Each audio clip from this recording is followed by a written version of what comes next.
Hello, Ben. Hello. Let me share screen first to pull up the. Should I test if my slides are working? Oh, sure. Then I'll stop sharing. Oh, it's a disabled participant sharing. Okay, let me change to add you. Hold on. Alrighty. Hello, good morning, everyone. Welcome to the November Dashu virtual seminar. My name is Xingyi Shi. Today we'll be hearing from Dr. Benjamin Glicksberg. He's an assistant professor at Mount Sinai Econ School of Medicine. He'll be discussing integrating multimodal patient data for machine learning. And I'll spend 5 minutes to briefly introduce our Dashu organization. We were founded 5 years ago, actually maybe 6 years ago now, a 501c3 nonprofit organization. We're hoping to promote the education and research related to data science. And other than this virtual seminar, we also host scientific conferences and educational seminars too. And we also collaborate with industries and academia to host career development events to share practical industry or academia working experiences. We welcome you to join this great community. Our membership is entirely free. Volunteers are also warmly welcome. Dashu is a nonprofit organization run by volunteers only. So if you're interested in helping, send us an email. To join the mailing list for upcoming notifications, you can also send us an email or go to our website, www.dashu.org. And most importantly, donations are welcome. We are a fully, we have a really strict financial system and very minimal administrative costs, and we'll keep all the information and data fully recorded. And other than that, we always archive our past events on social media. For example, YouTube has the full video of the past seminars. We're also active on WeChat, LinkedIn, and Twitter. They also have future event flyers, etc.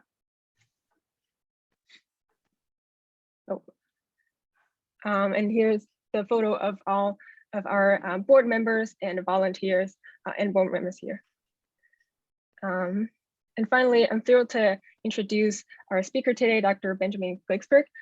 Dr. Glicksberg is an assistant professor, I think I said that before, at Econ School of Medicine at Mount Sinai.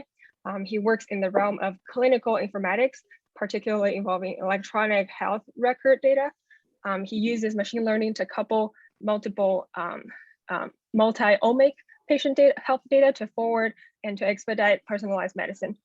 He received his PhD in neuroscience at Econ School of Medicine at Mount Sinai in 2017 and did his postdoctoral work at UCSF in 2019. Okay, I'll stop sharing. Great. And go ahead. Thank you. Yes. Can everyone see my slides now? Let me just put it into full screen. Not in the presenter mode yet. Fantastic. So first off, thank you so much for inviting me, particularly Ben, my friend and colleague, and other board members, as well as the volunteers for being so professional about this presentation. And Dashu is clearly one of the best communities out there in terms of community involvement. So it's a real privilege to present today. So as it was said, we're going to talk about multimodal patient data for machine learning in cardiovascular disease. And please, I'm gonna keep my eye on the chat. So please feel free to either type something in and I'll try to answer it, or just feel free to chime in at any time. So here are my disclosures. And today's talk, I'm going to first introduce kind of precision medicine in the era of machine learning and big data. It seems that every talk nowadays has something to do with that. I was actually asked to talk a little bit about COVID-19. I'm sure that's another thing that everyone's talking about, but we're going to talk a little bit about what happened at Mount Sinai Health System and our work during the pandemic. Talk a little bit about some machine learning and clinical informatics work that was done at a center that was focused around COVID, especially in the early days. I have two projects that I'm going to highlight in the cardiovascular space that I find very exciting, and hopefully you will too. I know there's going to be a lot, so I might move a little fast just to be conscientious of time. But that being said, I can speed up or slow down at any point. And if we don't get through everything, that's totally fine. And of course, I could be reached for any questions or comments. So I like to start my talks with some illustrations that are better than anything I could do because they're from Dr. Eric Topol, who is really a powerhouse in this field of precision medicine and big data and machine learning. And, you know, I would say a lot of thoughts nowadays, in which I agree, that to really achieve precision medicine, which the goal is to tailor therapeutics towards an individual rather than a group, a homogeneous group, that we really need a multi-omic understanding of a health state of a patient, a 360-degree view. And of course, this involves a heck of a lot of data from your genome all the way to your social media. And of course, what makes things even more complicated, the quality isn't so good in this, but another figure from him is that this state of being, of course, changes over time.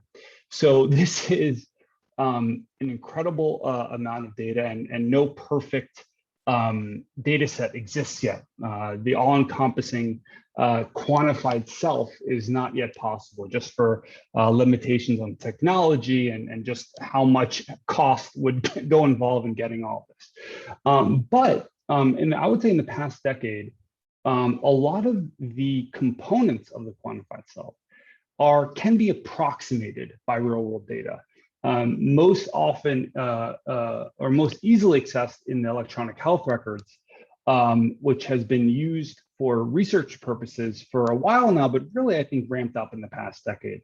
And of course, this does not have nearly an iota of what is presented on in the first two slides, but it does have a wealth of data, which serves as the basis of a lot of this work. And for those that don't know, I'm sure you've probably gotten some exposure, but the electronic health record is essentially a recording, a legal recording of a patient's interaction with the health system. So this could be anything from an inpatient visit to a telehealth screening. And this is used for billing and for infrastructural purposes, but it really is data that it is structured. So it has like labs and lab test results and medications. There's semi-structured data, which is something that's structured, but also has some free text like radiology impressions and echo reports, which are going to be used, you're going to hear about later in this talk. And also unstructured data, which is free text notes. And a lot of people are familiar with natural language processing. I'm going to make the argument, and I'm certainly not the first to do, that a lot of the real gold in the EHR is contained within the clinical notes. And of course, it's a much harder problem. It's a very different problem for analyses, but some of this, all three of these data types are going to be really implemented in this talk and in this work. Of course, EHRs are not perfect. They are for billing. They are for infrastructure. They are not designed for research. And so you have heterogeneity, you have noisiness, you have incompleteness, you have structured and unstructured. There's random errors, but also there's systemic errors, systemic biases that go into it. So you have to be really careful in working with EHR because some of the findings may actually be biased in nature. And I like to think of it as a patient, when she comes into the hospital, the doctor is asking a lot of things and questioning things and getting impressions based on their heuristics and knowledge. And that information is broken down into these formats that are not really amenable for viewing a 360 view of the patient. Then as data scientists, we reconstruct the patient from these data, from this imperfect representation, and therefore we are not left with the ground truth of what's really going on. But we do have a sense, but this is where some of the issues can lie. And of course, one of the other problems is getting data. So a lot of health systems now have, images and genomics, and All of Us program has EHR and genomics, and UK Biobank has a ton of data. But it's not just that we have them.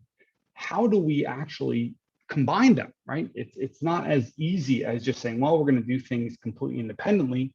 Well, that's one type of fusion, and then clump them together at the end. There's been a lot of real thought on how to effectively put together pieces of data that are inherently very different, right? Genomic data are very different in their actual data format than structured data, for instance. And you have higher dimensions, lower dimensions. So it's a field that's very interesting, and a type of methodologies that are very interesting. And myself and others many others have thought about this and are beginning to do some cool work in it.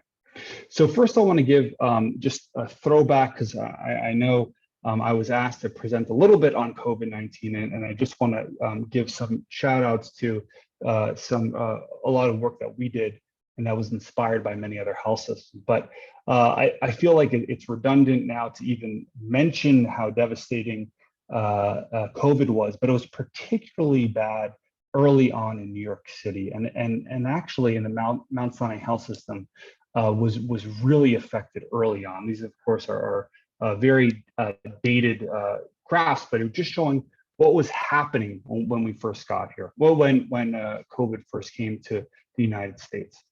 And I want to really shout out COVID Informatics Center that I co-founded with many other fantastic individuals, with the goal of just saying, well, I do a lot of EHR research for retrospective data, but really one of the goals is to actually provide insights for the practitioners and for the higher ups to better run practice. And really, this is one of the first times that something so acute happened where we could provide some insights. And so I helped design with many others a really powerful multimodal platform that's PHI compliant. And this is based on a number of people, another number of groups like Mount Sinai Data Warehouse, to allow for us to do multimodal data, which also then served, once we expanded, to the work that we're doing that I'm going to highlight today for the cardiovascular stuff. For those that don't know, Mount Sinai Hospital is located in Manhattan, on the border of East Harlem and Upper East Side. So you get a very good representation of populations of many different backgrounds. There's also multiple hospitals in multiple boroughs, and this amounts to over 10 million patient records, 5 million with clinical data, and this is a lot of information that can be mined. One of the first things we did,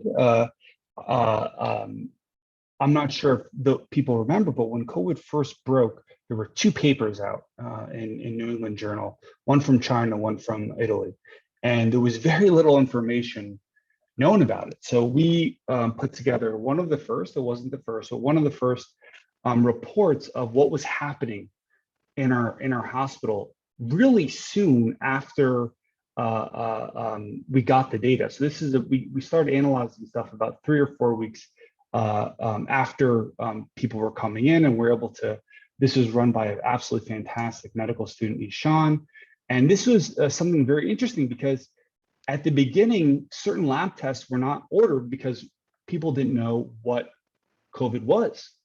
And this is, I think, an example of a learning health system where as publications were coming out and as knowledge was being gained, the laboratory test orders for relevant, pertinent information now that's common, like D-dimer, were ordered more and more as time went on. So this is a really interesting thing to be a part of, to really see change at such a rapid scale, which I've certainly never been involved with at all. We've gone well beyond that to do unlocking insights in a variety of clinical domains: nephrology, gastroenterology, cardiology, et cetera. Some really fantastic work in digital health space, Warrior Watch, really cool stuff on wearables. And of course, we were interested in seeing if something can be predicted. This was, of course, a very devastating time where ICUs were at capacity and number of beds were at capacity. So an absolutely fantastic postdoc who was co-mentored by Gershon Adkarni and myself, Akil, really led this, and he actually led some of the other work I'm going to talk about. But just seeing very early on, this is very preliminary stuff, if information can be learned from presenting symptomology and state to predict critical events in the hospital timeline, in the course of the disease for the patient. And now, of course, much is known, and there have been like thousands of machine learning papers that have done way more than this, but this was an early implementation that got pretty encouraging results. And we were able to identify things that later became quite apparent, such as the devastating impact of acute kidney injury, which nowadays is common knowledge, but early on wasn't as known. So this is hopefully an interesting study that showed it was not only possible, but also able to learn some insights from the data itself. One of the biggest challenges, of course, is whether something works at one hospital. Is it actually a representative model? So we extended some of our work that was done within the Mount Sinai Health System alone to see, well, what would happen if we wanted to learn from multiple hospitals at once? And of course, there's a lot of consortium that were N3C that were developed to do this. But typically in clinical work, it's really hard to get data from multiple hospitals from organized in one place for analysis, of course, with good reason. So this idea of federated learning, which has now become a little bit ubiquitous in the healthcare space, it's been in the machine learning space for quite some time, is where you can basically decentralize the learning and only pass model parameters to a central aggregator. And there's edge computing that also can be done, of course, but this is a proof of concept that we did to show that if you use a federated approach, you actually improve the overarching model across multiple different hospitals without sharing data. And this was co-led by Akil and another absolutely fantastic medical student named Suraj. So last thing I'm going to say about COVID is that and the reason I include this is because it's applicable to not only COVID.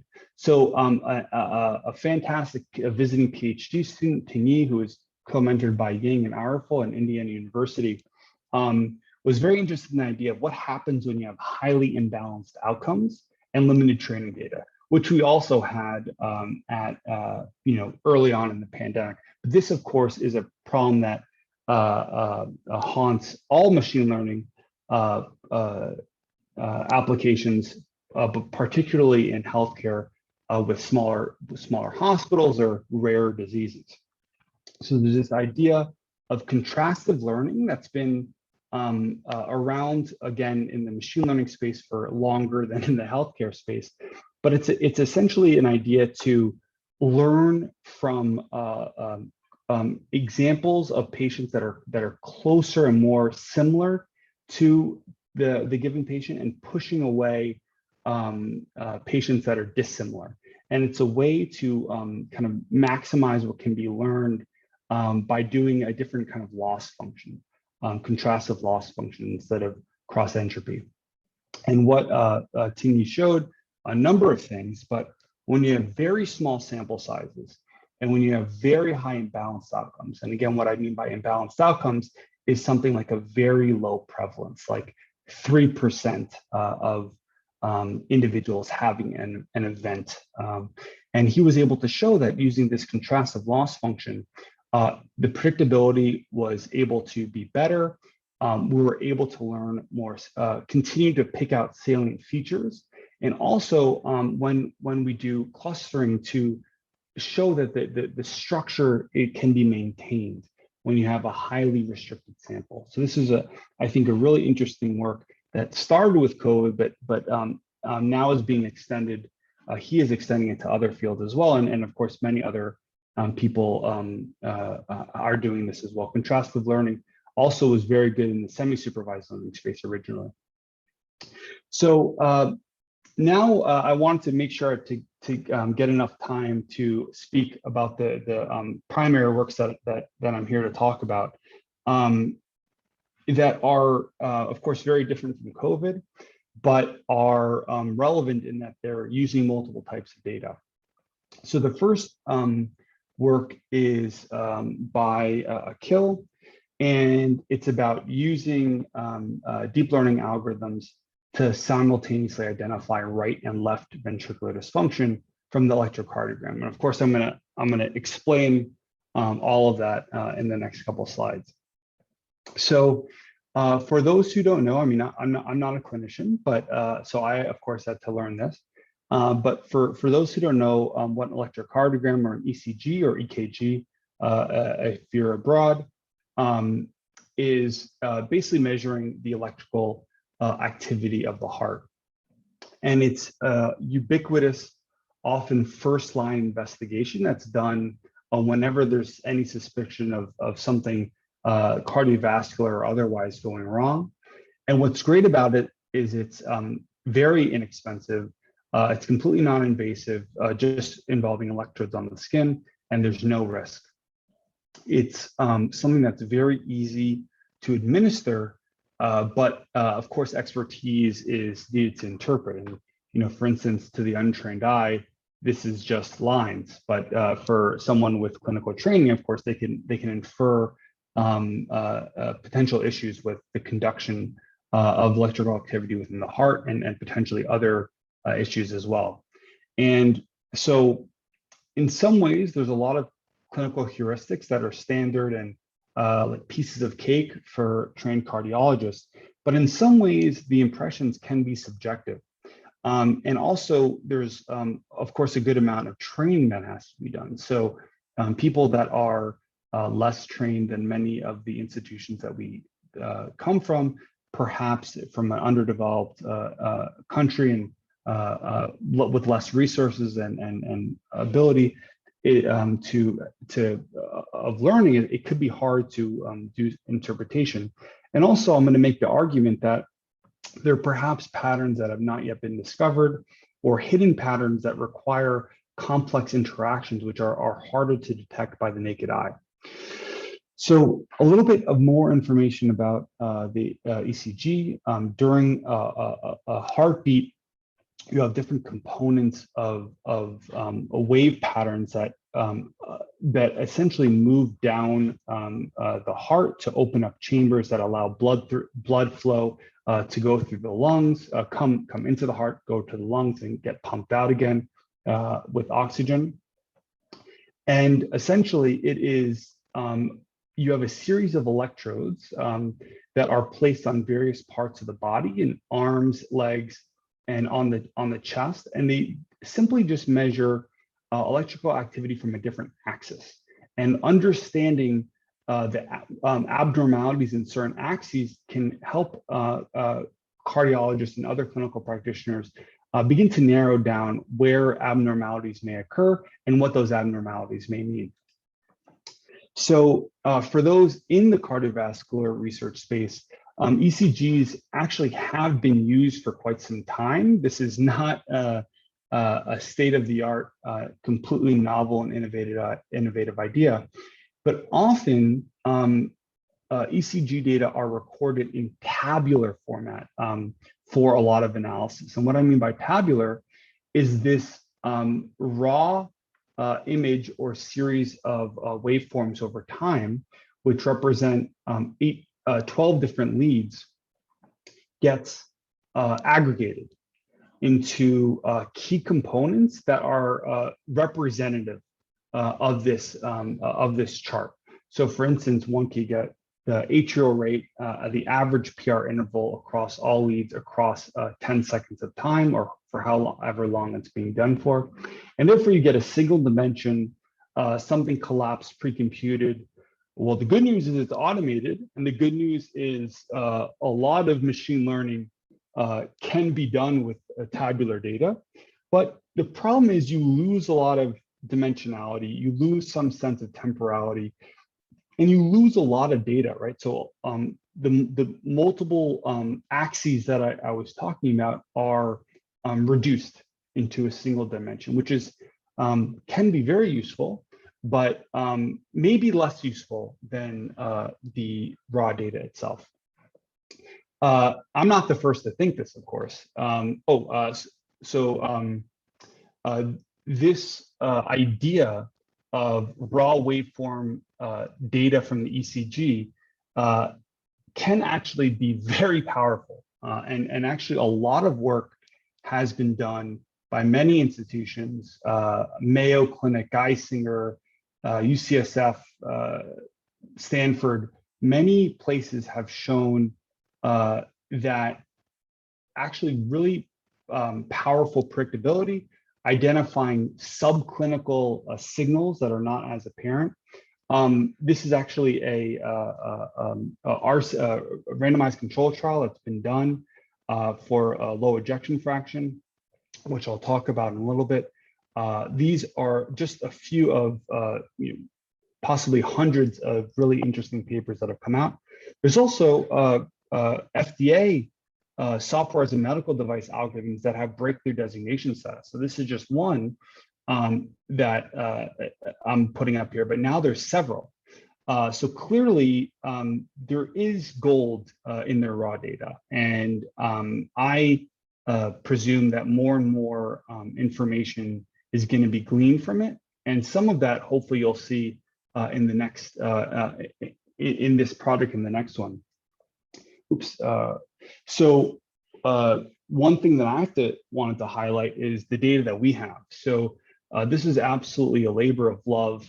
It took myself, my group, and colleagues a very long time to unlock this data. This is another issue with breaking down silos for multimodal data analyses. But I'm very happy to report that what we have now one of the largest and most diverse collections of raw electrocardiogram data, I would say, that currently exists in a single health system.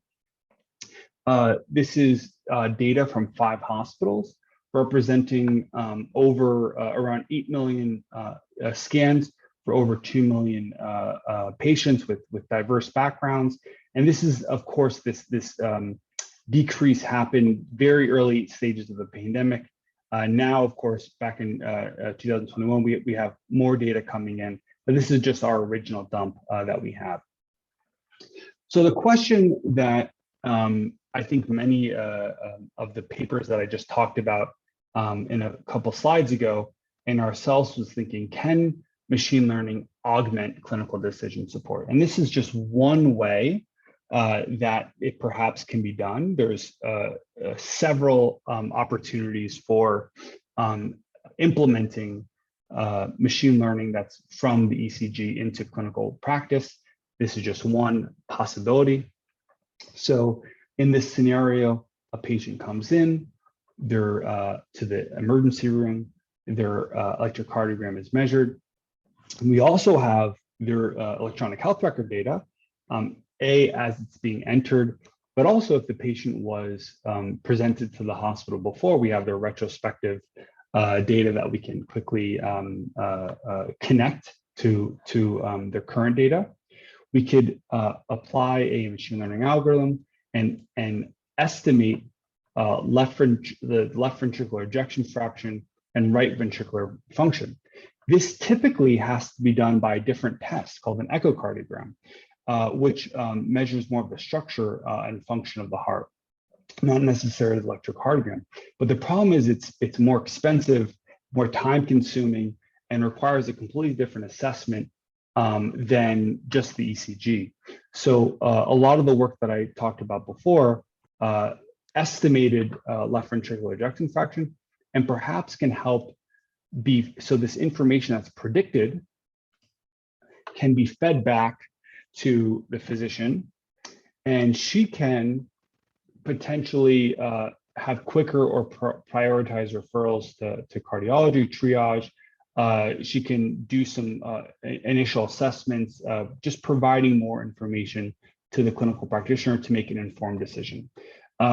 We can also perhaps help identify things that may be missed and may be missed in training hospitals or hospitals that have less resources that may could benefit from some augmentation of reporting, automated augmentation.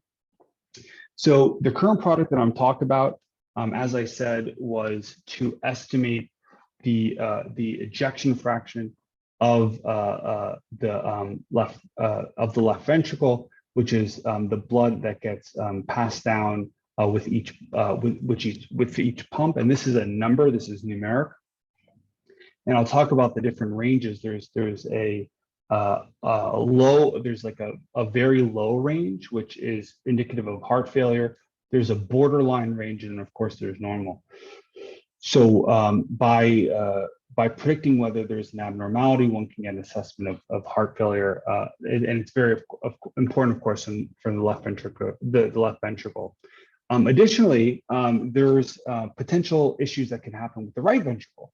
The challenge, which is more of a data science challenge, is that while the LVEF, the left ventricular ejection fraction, is recorded as a number, the RV function and size are recorded in text. So there's not a standardized field of how it's represented. So Kill had to come up with some natural language processing to extract it from an echo report. Then, of course, we built our models, which I'll talk about, and did group stratified cross-validation. So this is what I was referring to before. So while the LVEF, which has been done before, has a number associated to it, the RV doesn't. So what we had to do with it, do the very fun activity of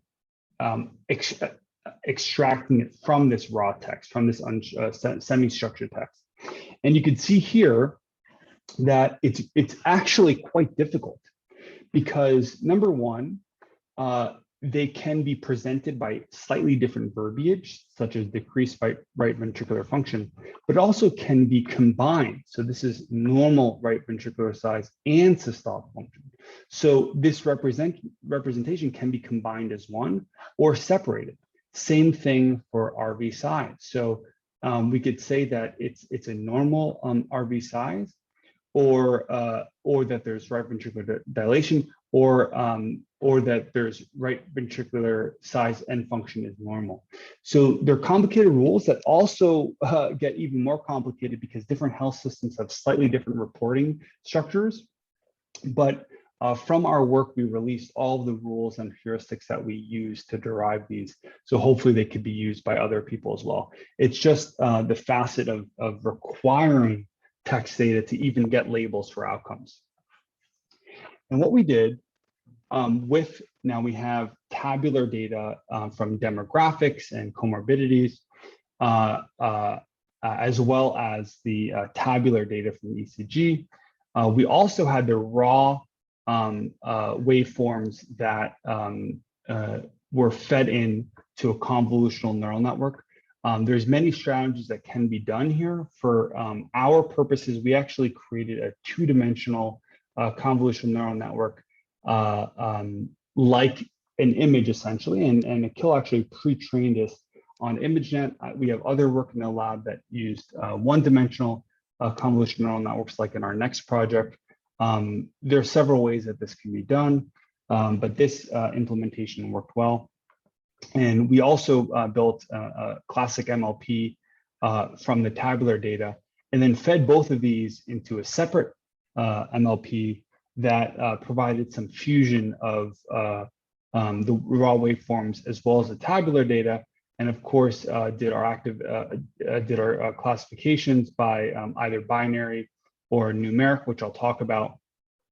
We also did a ton of pre-processing of the raw waveforms in terms of baseline wander or shift, and corrected those, and for interference, potential interference as well. And what we did of course, we're from a single health system.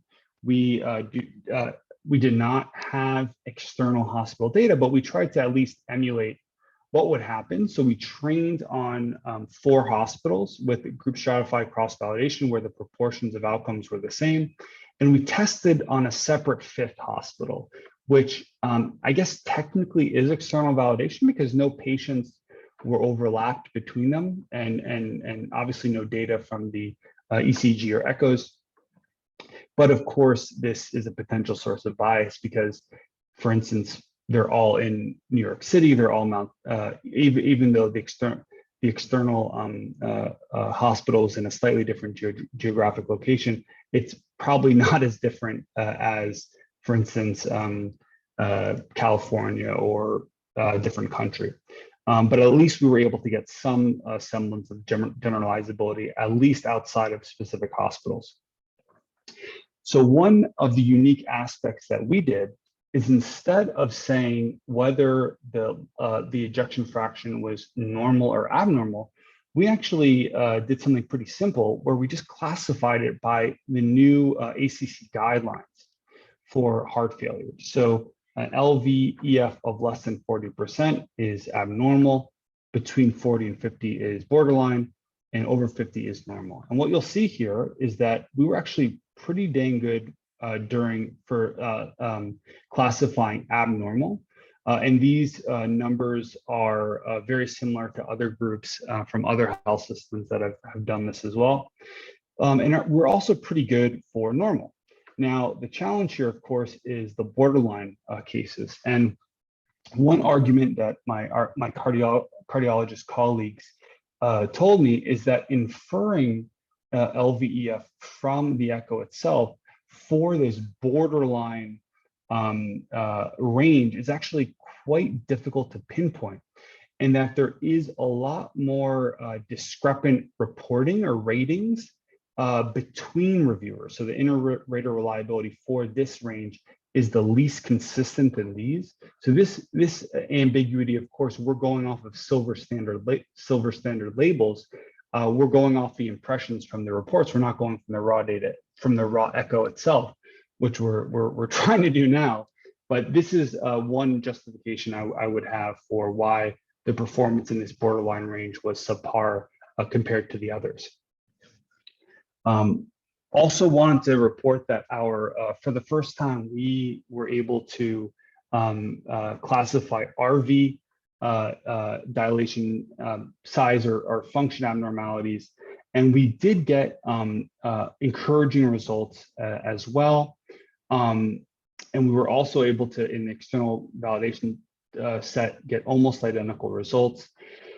And we were able to get consistent results in light of abnormal LVEF. So this was really encouraging that it wasn't driven by if there was bilateral dysfunction of both ventricles. It wasn't the LVEF necessarily that was giving us the signal for the RV classification. So this was pretty encouraging results for us. And now we're, of course, I can talk about what we're going to do in a second.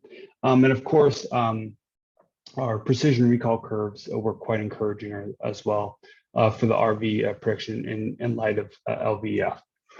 So one interesting thing that we tried to do, because I think one challenge in a lot of this machine learning stuff is what's actually useful. I think it's a whole different field of research, implementation research, implementation science, return of results. How do you present the outcomes to clinical practitioners or patients or admins or higher ups in the health system in a way that is useful? Now, it's something that we didn't explicitly assess at all in this work, but we also wanted to say, well, listen, let's just try to predict the actual number. Why even give a range? Why not give a number like they would see on an actual echo report?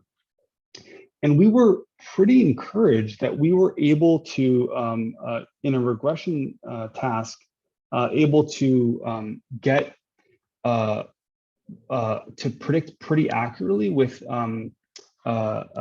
ambiguity of about 5. So a confidence interval about 5 plus or minus.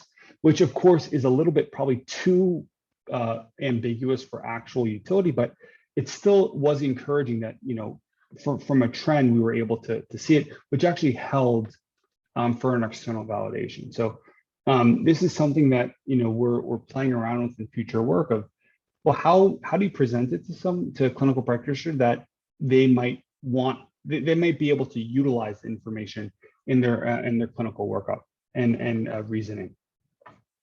So, I'm sorry, this is just another slide about the RV size and dysfunction. And one thing that I wanted to highlight, of course, is that I made all these claims about a diverse population. We were able to see that the performance held pretty consistently when we stratified by age and sex within internal and external validation, and also by race and ethnicity. Obviously, our sample sizes for some of them weren't as large as we had liked, and therefore we were unable to test in some senses, for instance, in our external validation for some groups that were less represented. But at least we were able to show pretty consistent results across groups, which is great. Of course, this is not, there's a very big concern about model fairness and algorithmic fairness and algorithmic bias. We didn't necessarily touch on that because the models were performing pretty well across groups, but it's of course something that we're thinking about. And what's really interesting about the multimodal aspect of this work is we actually can get multimodal explainability. So this is contributions to the prediction that were by the tabular versus ECG data. Of course, we see the raw imaging providing a lot more impact on the model's decision. And we can also get a zoomed in view of the areas of the waveform that are actually driving this signal, which is something that we're also exploring on how to present this to the physician. Of course, to add trust and being able to see if the features make sense or maybe can be used for discovery, digital biomarkers, et cetera. One thing that I also want to say is potentially interesting is that incorrect classifications may still be indicative of something. So in this work, in this plot, we see the cumulative incidence plot of low LVEF and 5-year follow-up. And here we have the true negative. So these are the people that we said were no, that were actually no. And of course, over time, there's a probability that they'll develop heart failure, right? This is just with aging, natural course type of thing. But here are the ones that we said had low LVEF, but didn't.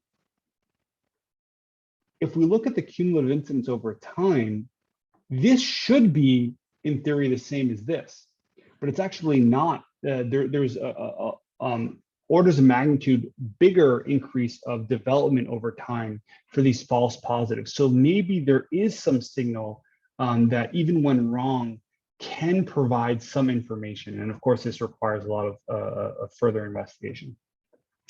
So in conclusion, we were able to get the clinically meaningful function classifications for left and right ventricles. I didn't actually show the baselines, but when you model ECG or EHR alone, the performance was worse. And the fusion modeling actually allowed for better predictions and more nuanced explainability. And future work, of course, we need prospective trials and silent palettes and potential implementation assessments. Of course, there's variability in outcome scoring for our limitations with single health system, retrospective data, and I mentioned model fairness, but we didn't do an in-depth investigation of that, which we're working on now.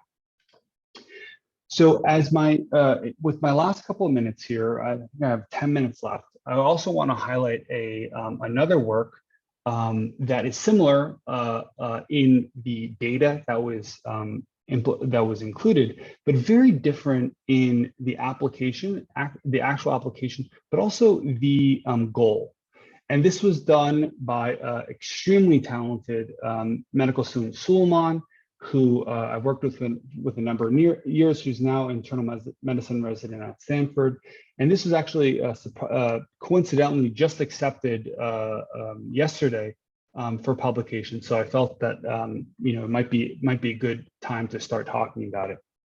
So in this work, it's developing a machine learning model using electrocardiogram signals to improve pulmonary embolism screening. And so some background is pulmonary embolism, which is a clot in the lungs, can have devastating, really devastating consequences, including death, 30% mortality within 30 days of diagnosis, huge economic burden, and even in developed countries, it's 1 in 1,000 people that can develop it. To really confirm pulmonary embolism, there's a number of ways to do it, but you can get some clinical assessments, for instance, lab tests, but really this CT pulmonary angiogram is the gold standard. It's very specific and it's very sensitive, but there's radiation, there's possibilities of issues with contrast complications, cost, system overload, overdiagnosis, etc. So the reason this is a problem is because the health system, with good reason, wants to be overly cautious, right? If someone presents anywhere to the emergency room with, for instance, like chest pain, shortness of breath, they definitely don't want to miss this, right? They don't want to miss a possible PE because that could be devastating. That could be death if it's missed. So a lot of tests are done, but they're very non-specific. So actually, the rate of finding, the PPV of finding a PE for any test is quite low. It's around 3%, which is on one hand okay because you just don't want to miss it. But on the other hand, that's a lot of testing, potentially a lot of exposure without and cost without actually identifying actual PE. So Suleiman had a really cool idea. There may be subclinical signals in the ECG that reflect some degree of right heart strain from the PE, and maybe that can be used to increase the screening specificity. So maybe it can be used to say, listen, this person, although they're presenting with symptoms, does not have a PE. They have something else, so they don't need to go for CTPA. Of course, this is still very preliminary, and this is more theoretical application in nature. This a slew more research has to be done before any of this would be ever implemented in practice. But it's just a different framework of how these machine learning models could be used in a different way.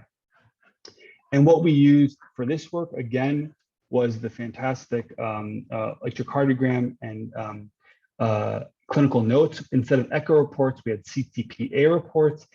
I don't want to even talk to you about all the NLP that had to go through this, but we had a multi-step NLP process to identify both for sure negative, possible negative, that required thousands, around 10,000 manual chart reviews to be done by a fantastic team of cardiology fellows just to get our labels. But this amounted to be about 20,000 patients with 20,000 CTPAs and with 300,000 electrocardiograms.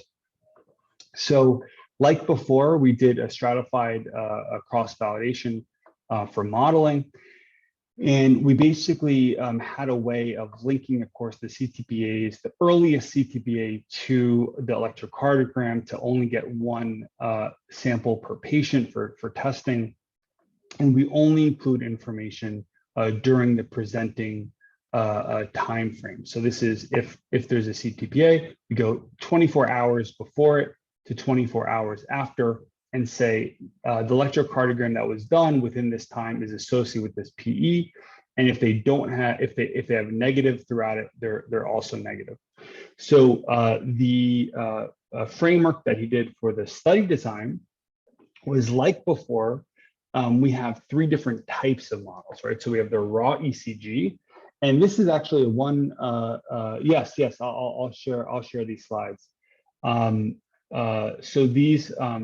The electrocardiogram raw data was fed into one-dimensional convolutional neural net with residual blocks.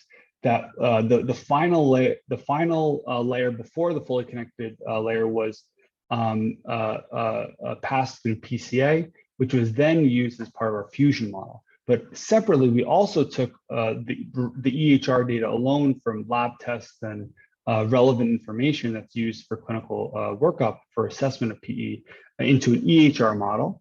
And we compared how's the ECG model, how's this fusion model that incorporates information from the EHR and PCA from the raw waveforms, as well as the EHR model alone. And what we found, a very long story of work short, is that the fusion model, quite surprisingly, I mean, we expected that there was going to be some benefit of fusion, but had a potentially synergistic effect, and that the electrocardiogram model alone and the EHR model alone didn't come close to the performance of fusion, both in terms of AUROC and PRC. And like a kill, we're able to get some feature importance, these are Shapley plots, of the importance, the relative importance of data. This is without, this is just on the tabular data, and this is with the fusion data, where PCA1 is the first PC of the one I showed you before. And you can see that the model includes it as a pretty important feature, highly ranked, and actually two other PCA dimensions are included in the top 10 features as well. So it's clear that the model is using it for its classification. So one thing that I think every clinical practitioner is interested in is, well, okay, so what if you can make a machine learning model? How does it compare to what would have been done? And so for a admittedly limited sample size here, for a selected 100 patients, we actually went back and graded them. Of course, there's many different scores, such as the Wells criteria and Geneva score, PERC. There's one for PEPS that are not recorded explicitly in the EHR because this is done just during the workup, and it's not like a structured field to fill in and standardize EHR. So he went back and manually scored them for 100 random patients. How well did the score from the standard of cares perform compared to our fusion model? And we found that our model did better. Now, one thing that I have to say here is that one thing, and I should have mentioned it earlier, is that we were doing is looking at people that had moderate to high suspicion of PE. These scores are actually calibrated to overall assessment, overall risk, risk overall. So that's one hypothesis on why they didn't perform as well. But regardless, we did find that the fusion model performed better.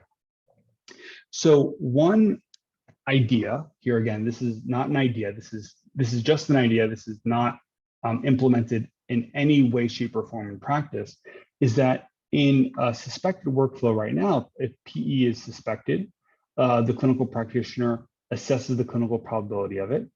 And if the probability is low, they can do standard workup, such as assessment D-dimer. And if the D-dimer is normal, it excludes. But if the D-dimer is abnormal, now we have this moderate to high, or if the prior probability is high, you can use this fusion model to make the final assessment of whether to exclude or to continue with a CTPA. Again, this really needs a slew more testing and randomized trials to even begin to see if this can be used, because of course you would never want to miss one. But what I thought it was a very interesting potential implementation of reducing burden of over-testing. That was really his goal. Of course, there's other things that we could do that we're working on now for people with very low or actually no presentation. Can we do the inverse? Can we find people that don't have presenting symptoms? So again, for this work, we had some limitations. The biggest one being that it was only moderate to high suspicion only. Same retrospective biases. This is not in practice. This is not prospective data. And again, for being a single health system. So what we're doing in the future is expanding it to low suspicion, doing prospective collection, multiple site validation, risk severity assessment, and also potentially a silent pilot, which is operationalizing without to see prospective performance in theory, not sharing that information with anyone. So I think I am maybe a minute or so further than I intended. Thank you so much, everyone, for the presentation. I want to thank my lab, my institute, a lot of other teams that were invaluable for this. I can be asked for questions for anyone, please to follow up. And also, I'm hiring a postdoc, and many institutes are hiring faculty. So please don't hesitate to reach out with that as well. I see we already have a question, so I could just immediately go to answering that if that's okay, or is there a different format for the end of the end of the talk? No, totally, very casual. You can answer any you want. And that was very educational and very wholesome. Thank you. Yeah, thank you. First time I learned ECG technically. Before I just know the term and then analyze the data, but never figured what it is. Yeah, well, 2 years ago, I was in the same boat. The first question is the amount of ECG data collected is likely to be unbalanced across patients based on their hospital length of stay. How do you adjust for that when training algorithms? So this is a very interesting question because it exactly relates to the question that the point that I was making before, which is there could be some biases going into the system itself, and in this case being, well, if a patient's sicker, they're going to possibly have more data. So to address this, we only included the first ECG and CTPA for that project, CTPA or echo pairing per patient. So in that way, we're not over-representing certain patients because only one of them is actually being used in testing. But yeah, for a lot of work, of course, that's going to be a bias because people who are at higher suspicion for, and that was actually one of the issues for the second project, because what we used as our data set was people with a CTPA. So they already had suspicion because they already had a test done. There's probably a lot of people that were also at risk for low risk, but the physician decided that the CTPA was not needed for it. Did that answer your question? I guess if no response, then hopefully that did. But feel free to email me if there's other concerns. So the other question is, can you review briefly the details of the fusion models in the second study you discussed? Thank you. Thank you so much, Matt. So I wish I actually included more slides on this. And we do have more information in the paper that I can absolutely forward you. But essentially, what we did is we built a one-dimensional convolutional neural net with, I can't remember all the details about the number of layers and the number of nodes per layer and the different activation functions. But the layer right before the FCN, we built a PCA to reduce the dimensionality of that layer into, I can't remember exactly how many PCAs, I think we used potentially 5 that were actually fed into another MLP. No, I'm sorry, an XGBoost model. There was an XGBoost model that was a fusion model that also had the EHR data. I'm sorry, that was a really good catch. I did not mention that it was an XGBoost model.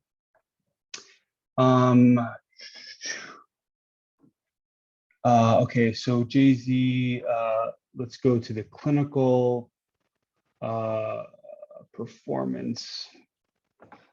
I'm not 100% clear on how we compare the PE clinical model to the fusion model by side of ROC, for instance, those were scored by different items and classified over scored in several categories.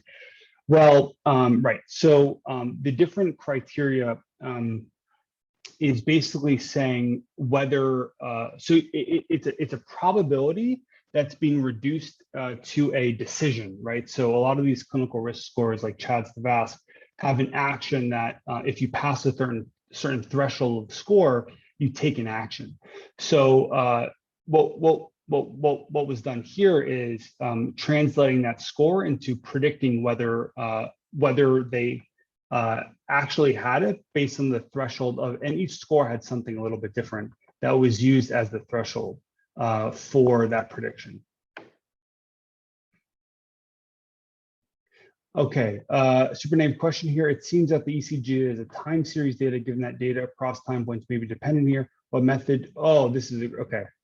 What would the methods and models you present here be sensitive to such dependency? So this is a really interesting question because this is something we thought a lot about. So you're absolutely right. Let me go back here. What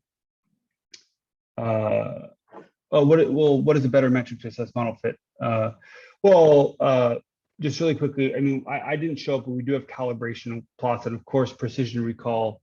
And we report all of them, right? We report F1, we report sensitivity, specificity in a table. I didn't include it in this slide, but they're all in the paper that I'll be happy to share along with these slides.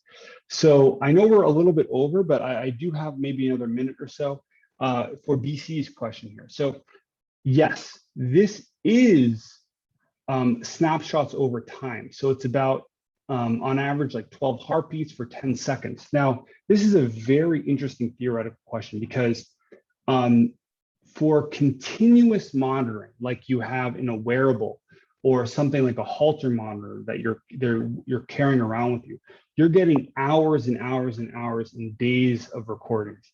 That is absolutely time series data because in theory, what may happen an hour later or 2 hours later based on deterioration, there may be some change. Now, in theory, and any cardiologist on the call may want to correct me, but in theory, if you don't have a rhythm disorder, the 10 seconds of heartbeats that you have here, in theory, should be the same because I mean, I don't know who would maybe be able to argue that if you're kind of just, operating normally, any given heartbeat out of the next 10 or 12 shouldn't change too much.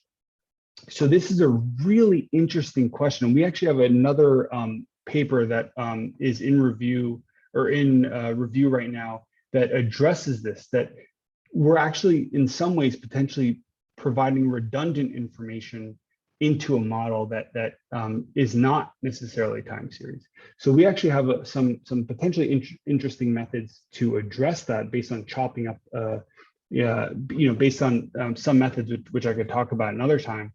But I will say for more longer term time series data, there's, for instance, when you're on intensive care unit in the bed, you're being monitored continuously. Days. So this is probably a completely different framework has to be done. And there are actually a number of papers that do these more longitudinal time series analyses that I'd be happy to forward to you.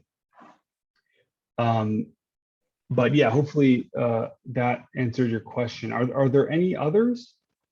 I don't think there are more questions, and we're perfectly about time. So I think if